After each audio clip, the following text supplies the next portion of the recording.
aid budgets across the world are being slashed, affecting many of the important work that individuals and communities and organizations are doing. And I'm sure many of you in this room will be affected by that.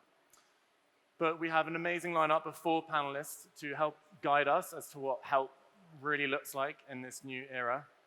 We have humanitarian Shelley Thakral, frontline war zone pediatrician Seema Jilani, former war correspondent and now founder of charity Arwa Damon, and they'll be moderated by Michael Bociurkiw. Please welcome them to the stage.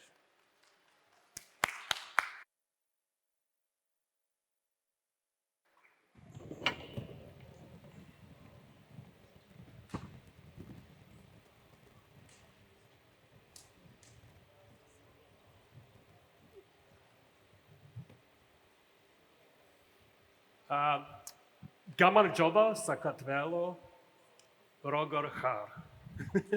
There we go. Thank you. Thank you, everyone, for keeping the mojo here for this panel. I know it's later in the day, but we're going to fire you up. And I wanted to just say one more thing. It's my first time to Georgia, and as a Ukrainian Canadian, we always carry Georgia in our hearts. This is the artist Aftan Dil, and he's from here, and it's a Ukrainian-made kerchief. I wear it everywhere, just to remind everyone of our friendship between Ukraine and Georgia. We are in this struggle together. I'll introduce our esteemed panelists in a second, but I also went from journalism to the aid business to now opinion writing.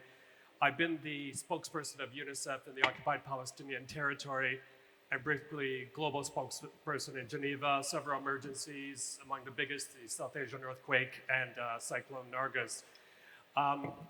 Those of you who might have seen me on TV on the little box might remember me as I was spokesperson for the Organization for Security Cooperation Europe's Special Monitoring Mission to Ukraine when the MH17 plane was shot down by Russia. Now, we're gathering together for this panel just weeks after the Trump administration committed what my American friends describe as arson on USAID, as well as other institutions like Voice of America, threatening to pull funding from UN agencies as well. We're coming together at a time when conflicts are happening more frequently, sparked by state and non-state parties, as well as we're seeing more displacement by climate change. We're also in a situation where what we call in the aid business resource mobilization or fundraising is becoming much harder to come by. And also, as my esteemed panelists have spent a lot of time in very dangerous places and continue to do so, as aid workers are becoming increasingly more targeted.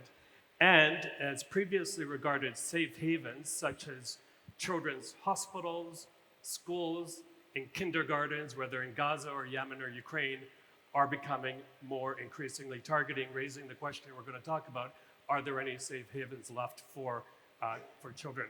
So this is going to be a raw, urgent conversation on what help looks like when the old playbook is gone. Can a radical rethink commence making way for new local innovations, and what comes next? So Arwa, I'll start with you, welcome. You hardly need an introduction. I gotta say, after reading your bio as well as the other panelists, I feel like, what have I been doing for the past few decades? But 5-time Emmy winning former CNN international correspondent. Her career has taken her across the globe. She's best known for her coverage of the Middle East, especially out of Iraq and Syria. The recipient of many, many awards, too numerous to list. Also, as our host indicated, Arwa in 2015 founded the International Network for Aid Relief and Assistance in Arwa. She'll talk a little bit more about that. And in 2022, you parted ways with CNN to direct and produce the award-winning documentary Seize the Summit. I wanted to I'll introduce you as we go along to the questions, but I wanted to start with, I can't remember a day recently when Gaza wasn't in the headlines, and most recently it was the use of the US-backed organization, I think it's called Gaza Humanitarian Foundation, to distribute aid to Gazans.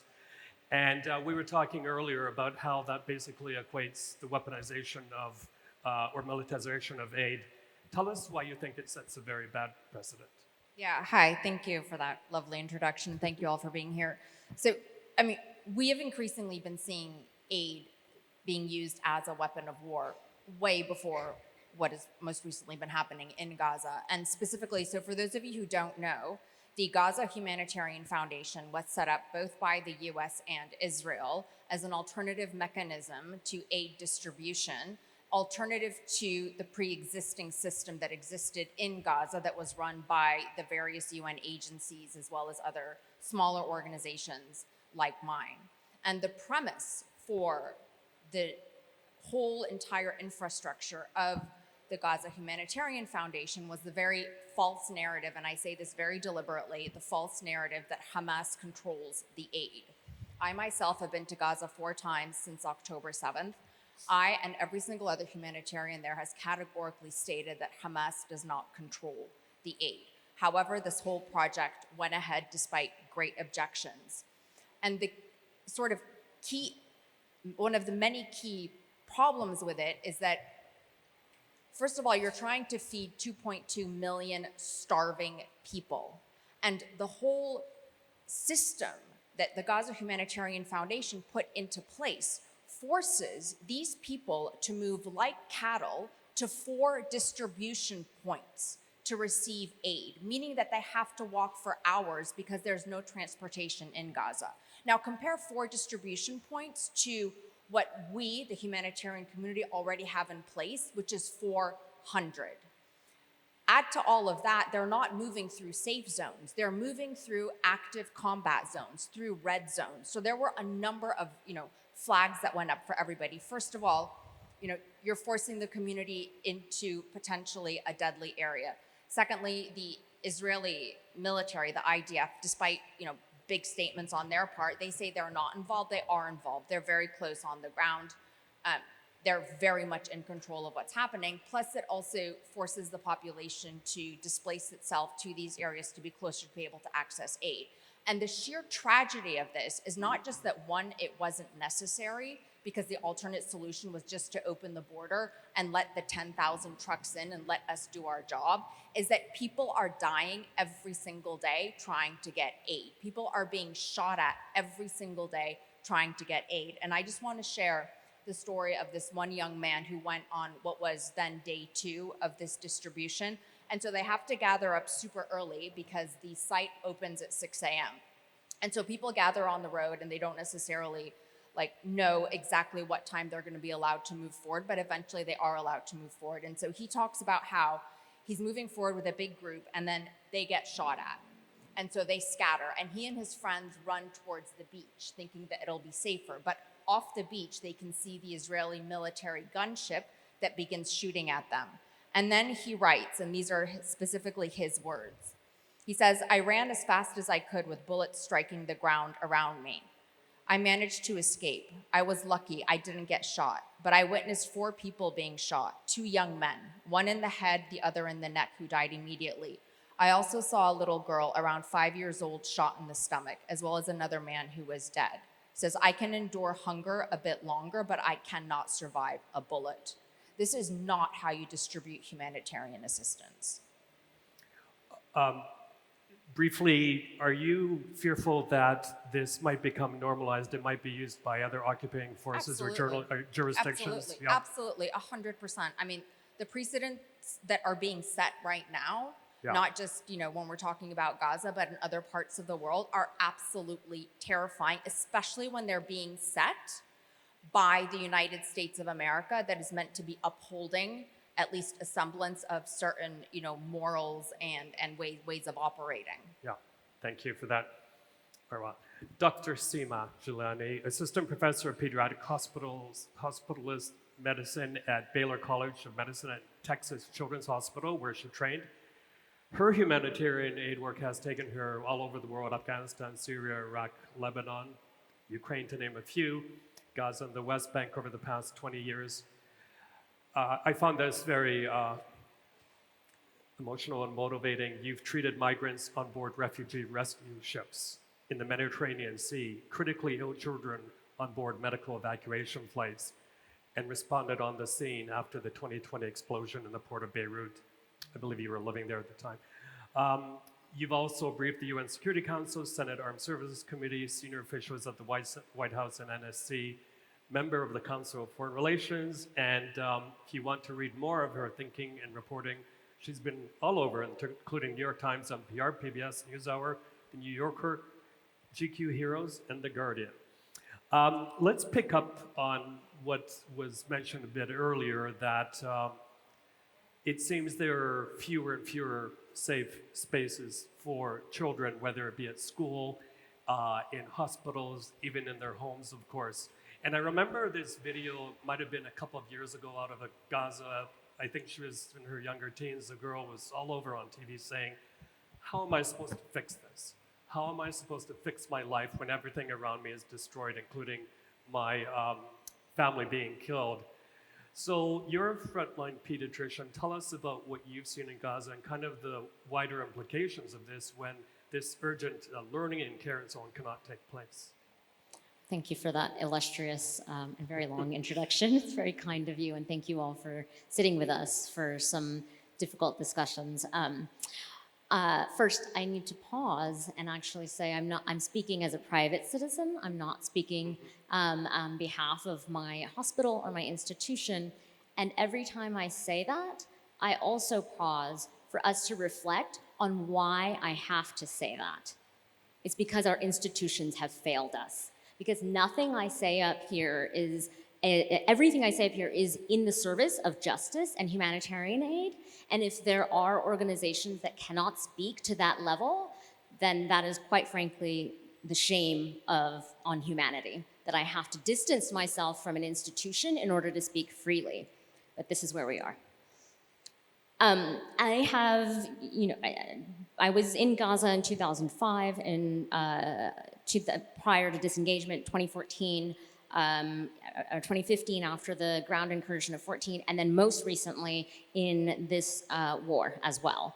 I worked in an emergency room. I have seen all of the videos that you have by now, I'm sure, have scrolled on your phone in your hand as we watch it unfold in live time, in live stream. But the way that the weaponization of aid has affected us on the ground includes me trying to give some modicum of dignity to someone who is lying on the emergency floor room, bleeding out without pain medicine. I had a man die in my arms, and all he asked for was water to his lips. I pressed my fingers to his lips. I held his hand, and I whispered prayers in his ear, because that is what he wanted. He had no leg and was profusely bleeding puddles upon puddles. None of what I provided that man is morphine. So that is the level of what we are dealing with here. And I remember writing my dear friend Arwa and saying, I cannot believe there's so much blood here. I have witnessed a fly drown in the blood of humans. Wow. Come to trauma cut his clothes off. It turns out he was a member of UNRWA, or UNRWA. And I have used examples in the past of women and children, but I will also, I think it's very important for us to address that just because someone is male does not make them any less of a civilian. And so that's sort of what we're seeing. I also headed procurement for a large charity, international one, and part of where our hands are tied is not just the border crossing that doesn't allow aid trucks in, but actually what can and cannot be allowed in. So towards the end of my time, there was no morphine or painkiller, sedation, or anything to provide, even that they wouldn't remember stitches. There are certain items that are banned that we can't take across the border, including water testing and water treatment kits. So that is, what I will say though, is what is different is that healthcare and hospital workers and hospitals are a target. And I have worked in many areas. I have not seen that identified, and I think it sets a dangerous precedent that we're up against, where healthcare workers are taking off their scrubs and stethoscopes to walk home so they're not detained, where hospitals used to be a safe space, and now families have to weigh whether to have their child go to a hospital and be bombed or stay in the shelter and die of dehydration. That's quite a calculation. We were talking at an earlier panel about how social media and citizen journalism has pushed regimes to the wall in many cases. I'm thinking right now of when the ambulances were struck. The Israelis said we didn't deliberately strike it. Well, guess what? There's video that was verified by BBC and others showing that they do this deliberately. We will talk a little bit further in the panel about storytelling, but I didn't want to miss this opportunity as well, if you don't mind. You're also facing challenges back in Texas where you work with new crackdowns by ICE. Can you tell us a little bit about that? So I work in Houston, Texas. Texas is notoriously, the state government is very right-leaning or Republican, and Houston is one of the most diverse, if not the most diverse city in the US, quite a mix. Due to its port location after the Vietnam War, several refugees were there, so very diverse. So we're usually a Democratic city in a very, very red state, in a very, very Republican state. Some of the issues we're dealing with include punitive measures against hospitals that provide, for example, gender-affirming care for trans patients. So funding has been cut to that as an extremely punitive measure. So what that translates to is I send home malnourished children, which there are in Houston, without access to formula. That has nothing to do with gender-affirming care. But because of the punitive nature that's been done, that's been acted upon us, that's where we are right now. There have been ICE officials in our hospitals. Every single person that walks into a Texas hospital now is asked their documentation status. When physicians and nurses refuse to do so, the registrar does it anyway. So essentially, without really consenting, we have created a database of people that can be forcibly deported by our government. And that's how fascism is in the bureaucracy of things. Thanks for sharing that. I don't think the word draconian even adds up to what you said. Shelley Thakral, you and I cross a lot of paths, I noticed in the bio. You're a spokesperson for the World Food Program, which I call the UPS of the aid business traditionally because of their heavy lift capacity and expertise. But in the DRC, you work with the Bill and Melinda Gates Foundation, Facebook, Meta, WHO, UNICEF. Previously served as the WFP spokesperson in many hotspots, Cox's Bazar in Bangladesh, as well as in Afghanistan, Southern Africa, and Yemen. 16 years as a BBC journalist reporting from regions including North America, the Middle East, South Asia, born in Britain, and you now call North Goa home. In WFP, how are you guys looking at the rapidly changing landscape right now, especially the pullback of funding, the increase in violence that we see, the multiplication of hotspots, either caused by man or by nature? It must be a very challenging time for you. Thank you very much, and thank you so much, and thank you for joining this discussion today. Look, December 2024, we probably should have asked ourselves, okay, Trump's now likely to be the new president, is the new president. Maybe we should think about what happens when our largest donor, ceases to become our largest donor. We have 343 million people who are hungry on this planet today. 33 million of those are malnourished, their children. Now, aid is assistance, it's emergency help, call it what you like, support to communities, support to beneficiaries. It's help where help is needed. Now, the money might be dry, but the needs ain't. Yep. They ain't going anywhere. Hunger hotspots are higher than ever before. I mean, Arwa, you've got your hands full. You really do. Yeah. You really do. It's Haiti, it's Sudan, it's Yemen, it's Palestine, it's Congo, it's you name it. The list is just growing. Now, this isn't a badge of honor. None of this is a badge of honor. In fact, it's, I'd love to be out of a job tomorrow. And I'd love to be able to say, thank you so much to all you generous taxpayers for giving us what you have done. But, I have to go out as much as we can every day to camps, to see mothers, to see children who will tell me, you know what, I don't even know if I'm going to eat tomorrow. I will have to sell my body for sex, to find money, to buy food. In Afghanistan, mothers told me that they were forcing their children into early marriage just so that they could have some money for a dowry. In Congo, where I live, rape it's horrible. It's like a common denominator of so much of these women now in the camps. So to me, yes, the money is dire, it's difficult, it's catastrophic, but we have no choice. Yeah. I have to work with my partners, with my brain trust, with my colleagues, and it's up to us. We need to find solutions. There's no point crying and going home and saying, I can't do this anymore. Yeah. It doesn't work. That's it. You go hungry.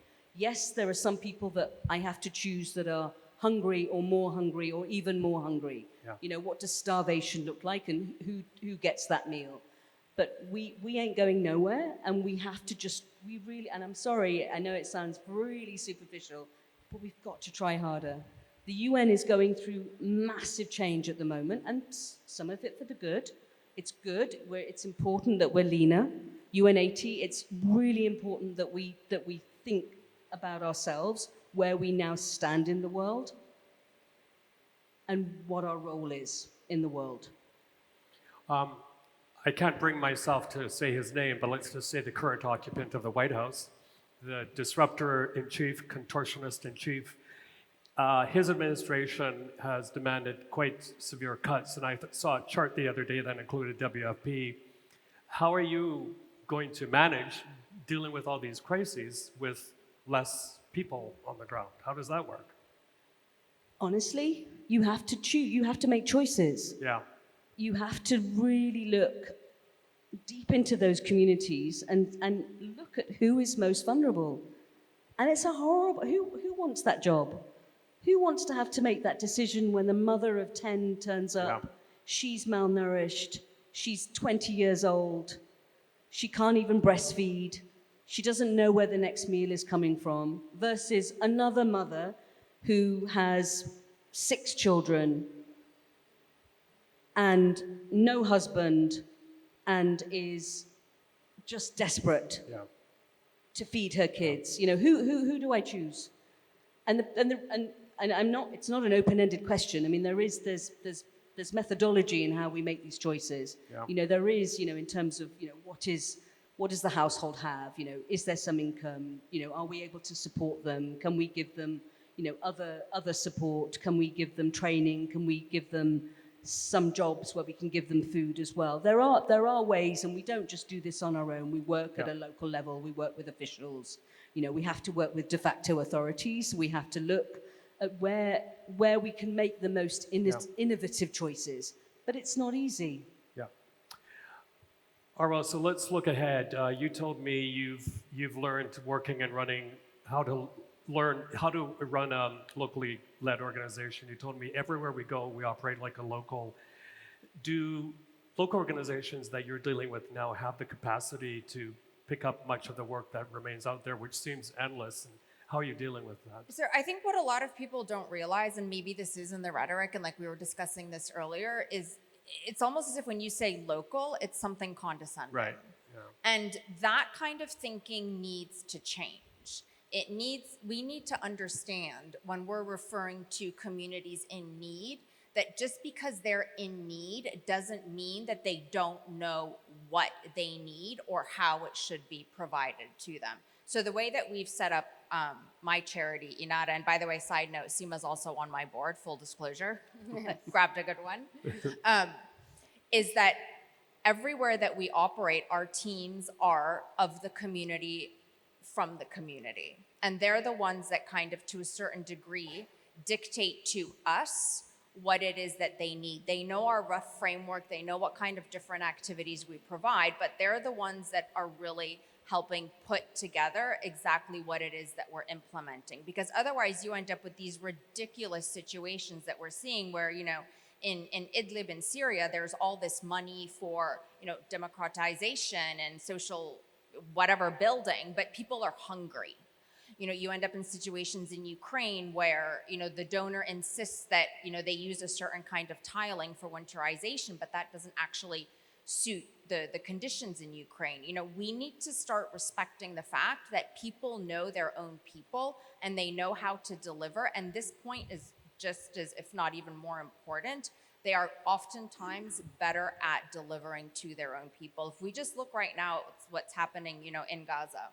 We, Inara, we ran out of like hot meals to be able to deliver. And I say hot meals, it's literally 2 scoops of rice. The World Food Program had to shut down. The World Central Kitchen had to shut down. Who is still operating these tiny little kitchens that are producing that little bit of like nasty broth that some people are able to get their hands on? It's the local community. So we need to shift how we talk about them and the level of respect that we attribute to them. They can teach us. And then the last point to that, though, is that it's not just about us needing to learn that, it's also where the money is coming from, because a lot of it ends up being dictated by the money holders, by the donors. And they have absolutely no clue what is happening on the ground or how to get anything done. And I'll follow up a little Please bit. go ahead. On the ground level, I went with a group of physicians to Gaza, and most of them work in very, very high level tertiary care centers that have a lot of technology. And I remember our first day in the emergency room, and all of the international doctors are very highly educated, and patients come in nonstop from trauma, nonstop mass casualties, and immediately the international doctors are asking for this tool or that tool and this medicine and that, and it's not there. And it's the local community physicians who teach. I always learn more from them than I impart to them. So then they have the knowledge of what they have in their pharmacy, how to use it. And frankly, Gaza has been through war so many times, they know the best calculus for triage in that moment. And so we need to lean on them and really foster a friendship and relationship there, instead of coming in and saying, let me show you how it's done. That doesn't work anymore. We're not in that age, and thank goodness we're not. And one of the examples is everybody's on the ground, and we couldn't understand why. Why not beds? Why not beds? Because you can fit more people into a room, and that's what we're doing here. And it's just very practical, efficient things. And so I know in the aid world, we talk about capacity building.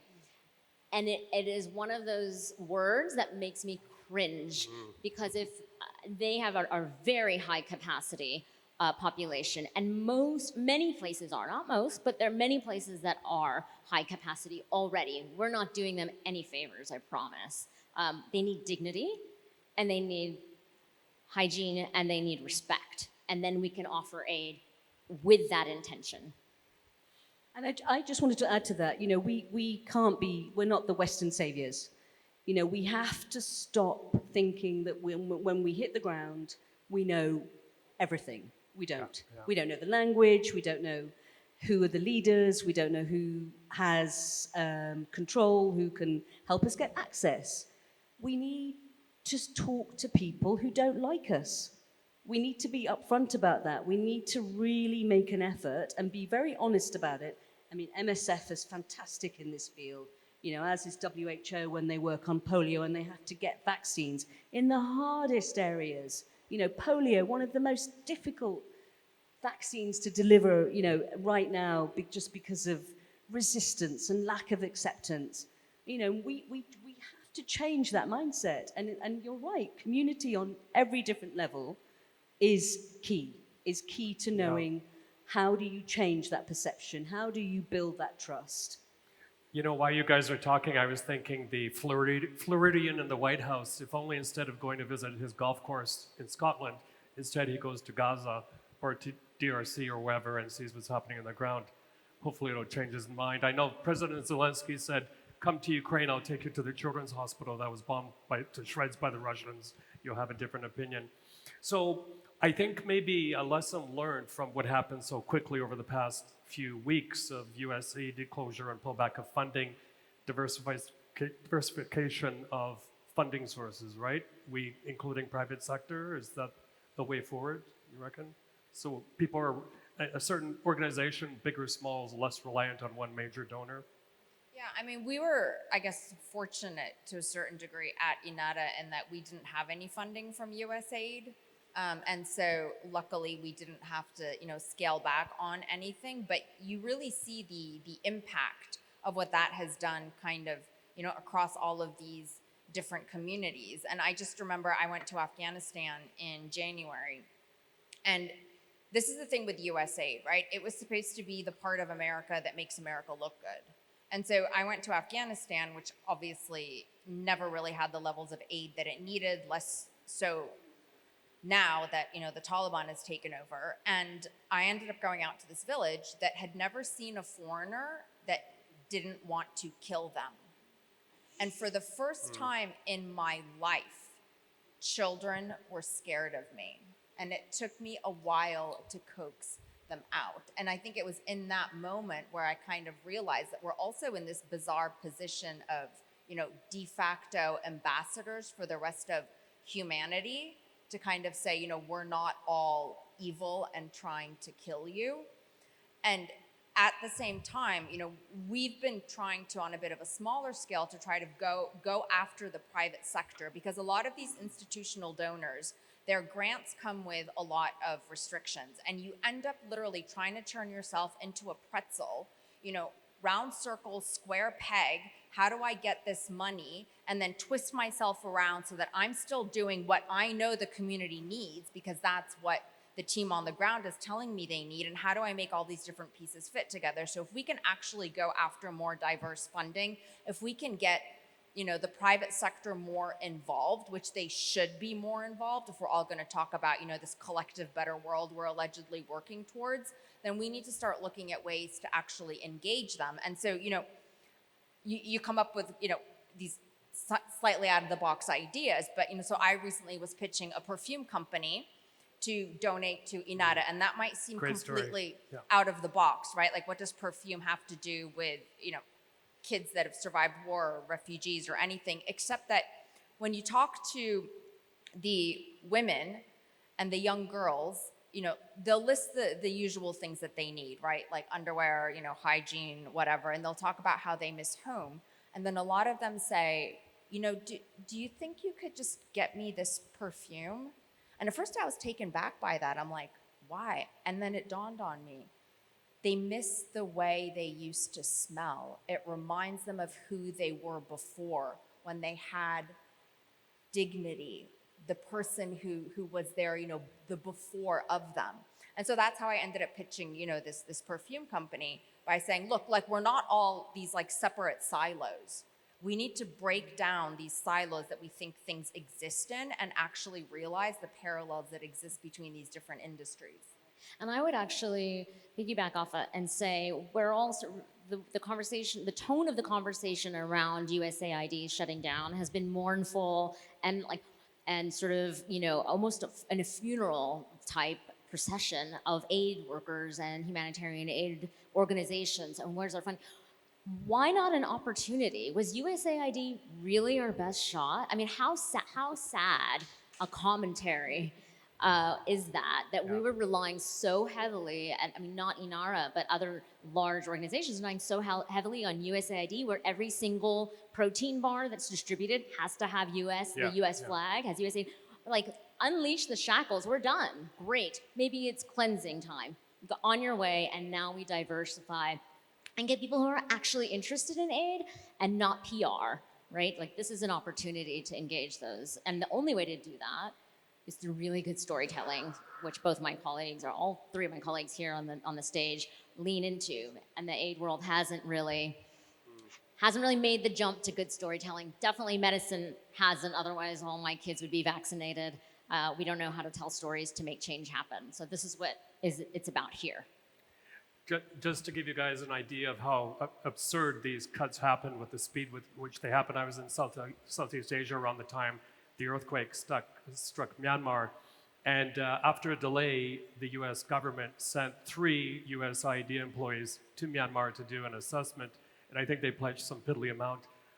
When they arrived in the capital, they were fired. They got notification in their email, sorry, come back to Washington, you're fired. And at almost the same time, Voice of America was canceled, including their Burmese language service, which provided crucial information, life-saving information to people there. And then finally, also struck off the list is a unit within, I believe it was the State Department, that investigates and documents war crimes. I did want to leave some time for questions from the audience. Do we have any? Please, our Canadian friend. Microphone coming. My question has to do with how individuals with a little bit of money but goodwill, how they can help, because we all know that there's so much money that gets wasted in administrative costs, that NGOs have not been better than the United Nations. I've tried so often to help little organizations to discover that the money has not gone to the target. If you want to give money to help, let's say, women in Congo, how would you do that? Just through a personal contact? Or are there certain tried and tested small organizations through which you can be guaranteed effective giving? Great question. We get that a lot, actually, and I think, part of the reason why INATA was so, knock on wood, successful to a certain degree is, one, it was building off the credibility of my sort of brand as a CNN senior international correspondent, but also part of it was the storytelling that we were doing about the individual kids that we treat. And part of it also is that, like, our spend is out there in, like, everyone can see what our overhead is. But then here's the other thing that we've actually managed to do is that, like, your small donations, when they come to INATA, like via the online portal, those 100% go to the work. We actually cover our staff overhead from the larger grants that we get. So we're able to pledge that. Now, in terms of, trying to find a trustworthy local organization, say in the DRC, or anywhere else that we're not working in, obviously, I would say, there are some extraordinary local organizations, and it's all about sort of finding maybe someone who you trust or know at one of the larger ones and see who they've worked with on the ground and who they trust if you want to do a direct donation to them. And if I may just add to that, because I think that is a very good point. You might say, actually, what I really want to do is I want to look at vaccines, or I want to look at school feeding. As an individual giver, you have that choice. So you can actually say, look, who is out there doing, just so I know that 100% of my $100 or 100 euros is going to go to that meal that's going to feed that family, or medicines that's going to reach that family. And that's the accountability, that accountability is on us. And I think that's where you see, in the storytelling space anyway, a lot of us use social media, we use influencers, we use our own leaders, and you'll probably see a lot of the great, the big leaders now in aid, whether it's the David Miliband's or the Tom Fletchers. They're all fronting storytelling because they probably have to. It's their mandate to raise money. Now, that's just one part of it, and I know you guys will have, other opinions because you also come from, the former storytelling background as well. But that is, again, if journalists don't have access to certain parts of the world, if they can't get into Gaza, if they can't get into Sudan, but you had aid workers on the ground, and we do stand-ups, we stand up there and we say, this is the situation, this is what's happening, we need your money, please donate, we give you testimonies, and that's also your choice. I'd like to think that we're giving some voice, some agency to the people that, in the dignity and some grace and decency. But I think that's also important for you as somebody who, and thankfully, is thinking of giving a donation. I'm gonna very quickly say, I come here as an American, please understand how difficult it is to speak right now in America. So how can you help? Sort of journalism has been inflicted on doctors because international journalists are not allowed into many of these spaces. So amplifying those stories, number one, that's how you can help. Number two, protecting freedom of speech. So when someone like myself that is up here, when I leave this stage, that I won't go to an email where I lose my job, that's how you pay it forward. And it doesn't require any money, it requires some courage. So thank you for taking that on. And that's what I would impart, because we're scared, we're terrified. I'm in the private sector. And it's a very, very shaky time to talk on. I can tell you about my lectures that have been canceled. I can tell you about death threats and rape threats and all of that. But it is a very scary time to be speaking about these issues. So please protect us. And on a positive note, our friends in an earlier panel from Standards and Practices of CNN and CBS and ITN, I believe it was, said actually there is scope for more collaboration between media, big media, and storytellers on the ground from the aid sector. Any more questions over there, I see? Yeah. Hi, should I stand up? Hi, my name is Georgi Sanikidze. I spent 30 years doing exactly the same in 18 different countries. I have a question for Shelley. Shelley, what's WFP's budget in DRC? What's your overhead cost, administrative cost, and how many implementing partners do you have? Thank you. Wow. Bye. Goodness me. I mean, look, I'll tell you what the needs are. I'll tell you what we need until the end of the year. I need 436 million to feed 2 million people a month. And if I don't get that, nobody gets fed. So, okay, operational budgets, we don't really talk about that because it changes all the time. I can come back to you afterwards. I think you're asking me for spreadsheets that I can't see right now. But I think your point is, and I know you have a WFP background, is that overheads, humanitarian assistance is expensive. Okay, logistics is expensive. Supply chain is expensive. We run helicopters and planes. We run fleets of trucks to get metric tons of food across the country. You know, we have probably a workforce of 700. It's one of the most complex operations in the world, DRC, just because of the vastness of the country. You know, but that's not to say that, you know, there are other crisis spots across the world right now that are equally in need of money and in need of resources and in need of people who can actually, you know, have that expertise, you know, and help build a, you know, more sustainable future for these countries so that we can be out of a job one day. Well, at least for me anyway. And worth pointing out that most of the emergency appeals fall far, far short of their goals. I looked it up in 2023, but UN OCHA at the time in their mid-year report said that 54.8 billion was needed to cover the world's crises. And I was going to say, I was with a very large aid organization when the Ukraine war broke out. I have never and will never see a budget line that big. So it's possible. So I think the question is how much are people willing to invest in the system? At the exact same time, the Horn of Africa was going through near famine, and the budgets together were, quite frankly, quite disgusting. So to turn the question back and say, you know, yes, there is a lot of overhead costs at the larger ones. I work with smaller ones now for that very reason. Doesn't mean that they're not doing a good job, but they are able to reach millions, whereas the smaller ones, we're not able to reach. We do a really good job on doing multidisciplinary care for the patients we see. So they both have a place. very, very quickly, if you can, and then we'll have to wrap it up. Yeah, I have one question. Can I ask? Oh, sorry, I was pointing at Christine. Okay, good. Yeah.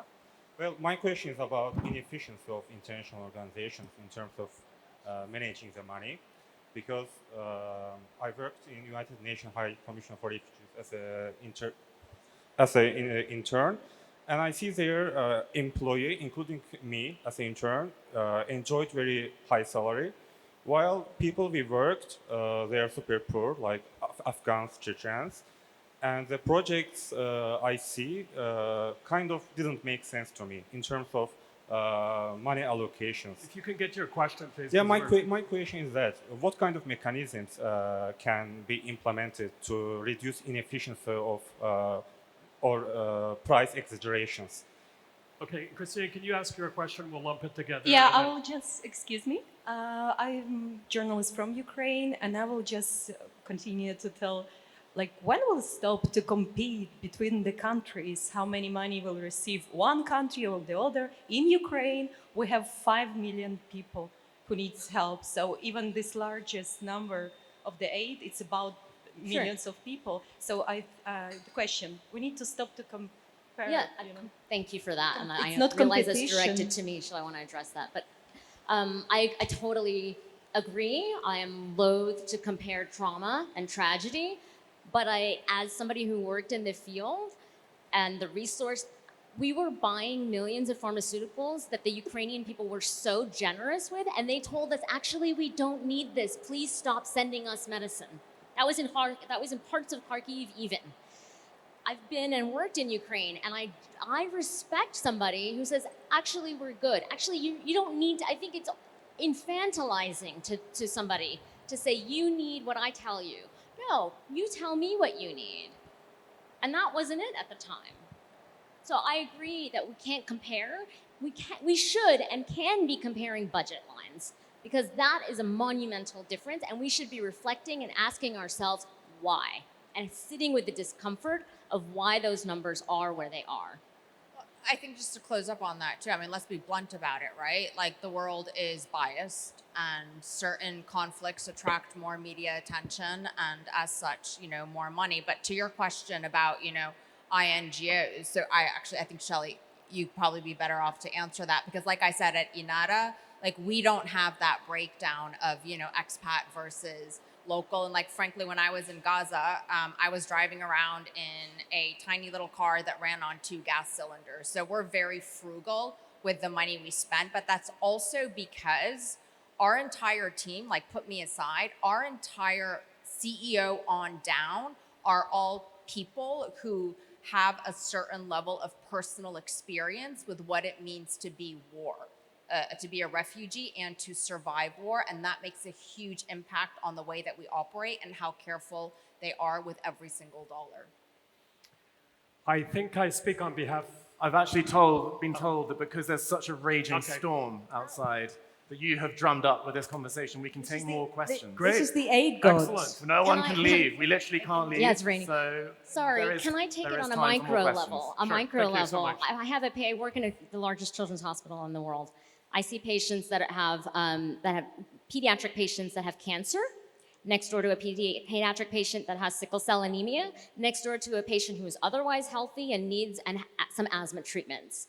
I would never deign to go to one of them and say, you're more well off, and to that parent, it's everything in that moment.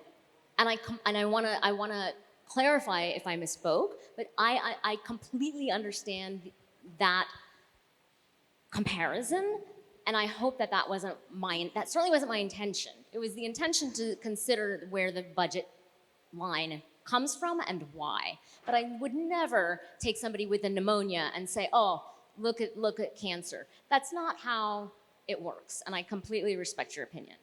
I would just add to the budget conversation, because I work for the United Nations, I work for the World Food Programme, and we only get individual money grants. We have no resource bank. We don't have money from the Secretariat. We don't operate like some of the other agencies. So every grant or proposal that we go to our donor with, they know what they're paying for.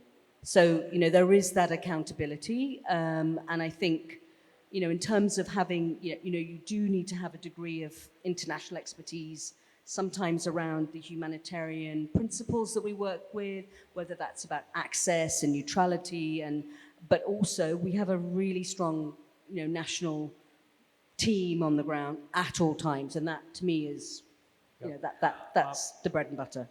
I also wanted to say to our friend from Canada, one of the areas that I've been able to help, for example, very little NGOs in Ukraine, they have a lot of capacity in terms of people, in terms of ability to, for example, help displaced moms and kids. What they don't have the ability is to how to raise money on their own.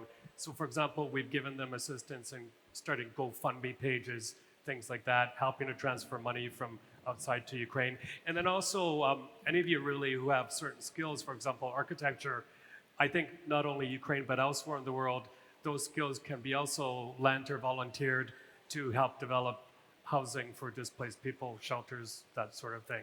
So the needs are great, and you don't have to go necessarily through traditional means to be of assistance. Any more questions? How about the front here?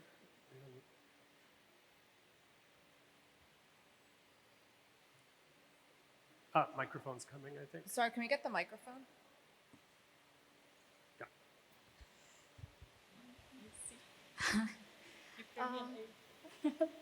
I actually agree on her point because I have witnessed the war when it broke out in Ukraine. I was in Kharkiv, and I saw an immense difference because we were receiving lots of aid and packages, and it included medicines. Even if you're healthy, it doesn't matter. It used to be like preventive measures. So here when we are speaking about Gaza, we can actually see that they are actually in dire need of it, but they don't receive it. Whereas in the case of Ukraine, where I witnessed, it's a good thing which they did, but we have to compare so that we can show the world that it's very important because they need it. And whereas in Ukraine, not everyone were in need of aid because we were evacuating as soon as possible, whereas here people are within the boundaries and they can't leave. So it's a big difference. Right, and thank you for that. Thank you for that comment. I would also add what is very unique about this situation is that we used to talk about the fall of Mosul, the fall of Saigon, and now we talk of the fall of hospitals. And I remember when the first hospital was attacked in Gaza, and it made every front page story. And now we're hospital after hospital. The fall of Al-Shifa, the fall of Indonesian, the fall of Al-Aqsa Hospital, where I worked. That normalization is extremely damaging to every single conflict in the world. So looking away is not going to help. And that's weaponization of healthcare. And why aren't we hearing more outrage from the world, more outrage or more screaming when these sorts of things happen? Why aren't we hearing more people saying this is unacceptable? Because the world is basically, I mean, specifically when it comes to what's happening in Gaza, you know, a lot of the outside world has very specifically chosen to discredit Palestinian eyewitnesses, to discredit Palestinian journalists, and frankly, to discredit the humanitarian and medical sectors who are there on the ground. And it makes it's like someone has grabbed you by the throat because you're already experiencing something that is indescribable, and then you're seeing how aggravated every single aspect of the suffering is. And I think that's, you know, the big difference between, you know, Gaza and some of these other places isn't that we as humanitarians can't access Gaza. We actually, I mean, I was there 4 times and then recently denied entry, but in theory, you know, we can access Gaza. We just can't get in what we need to be able to work.